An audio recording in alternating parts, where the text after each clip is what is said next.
Cowley. I'm going to talk to you about school readiness.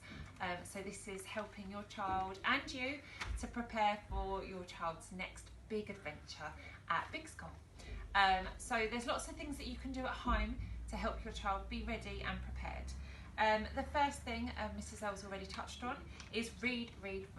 Reading with your child is massively important. It helps them to become aware of stories and how they work. You can make puppets with your child, act out familiar stories. You can talk about the books that you're reading. What did they like about the book? What was their favourite character? You could even help your child to make their own stories. Maybe you could make one for their first day at school to help them prepare themselves to come to school through story form. You could also play instruction games with your child at home.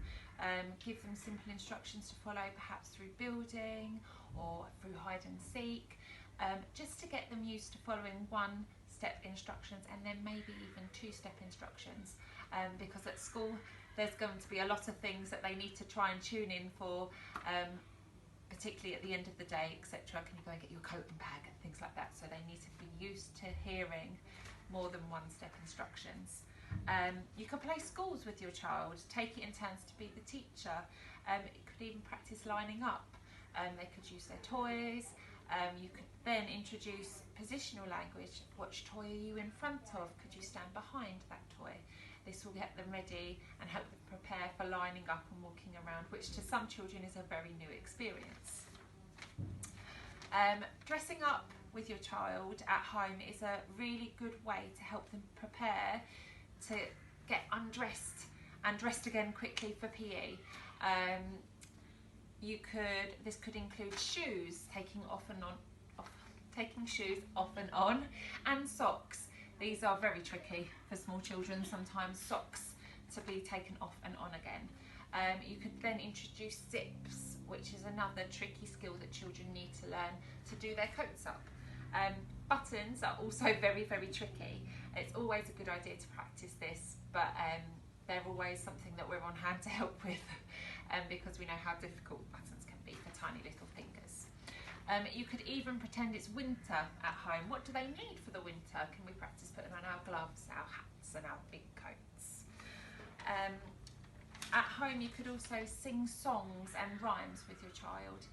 Can they hear in the initial sounds in word? What does that word begin with? Can you spot anything else that begins with that sound? Can they look for familiar sounds and words in their local environment? Can you see can you think of the letter that your name begins with? Can we spot that anywhere else in the house? Also, some key things that they will need to be able to be ready to do in school is toileting. When they go to the toilet, can they wipe their own bottom? Can they pull their own trousers up and do their buttons up? Or for girls, tights are a tricky thing that they need to be able to navigate. Getting ready for lunchtime, can they use a knife and fork on their own? Can they peel a banana, etc., or take the lids off of their yogurts?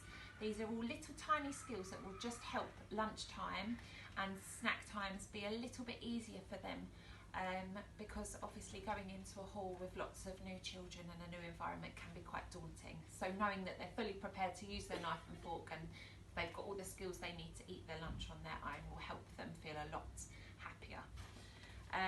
Can they recognise their name?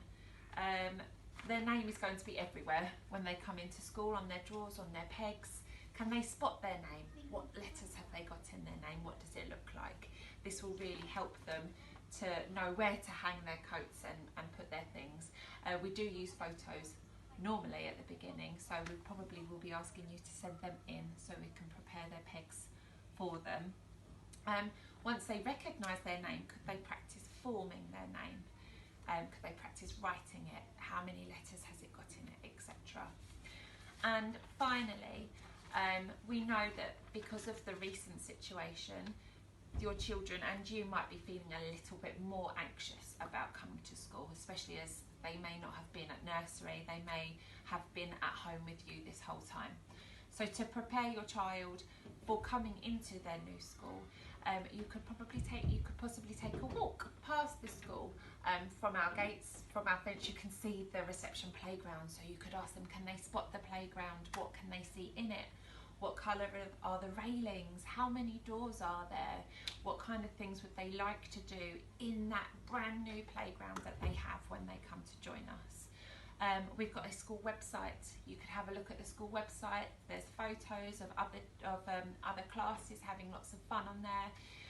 You could talk about what kind of activities they are doing and what they could look forward to be doing when they come.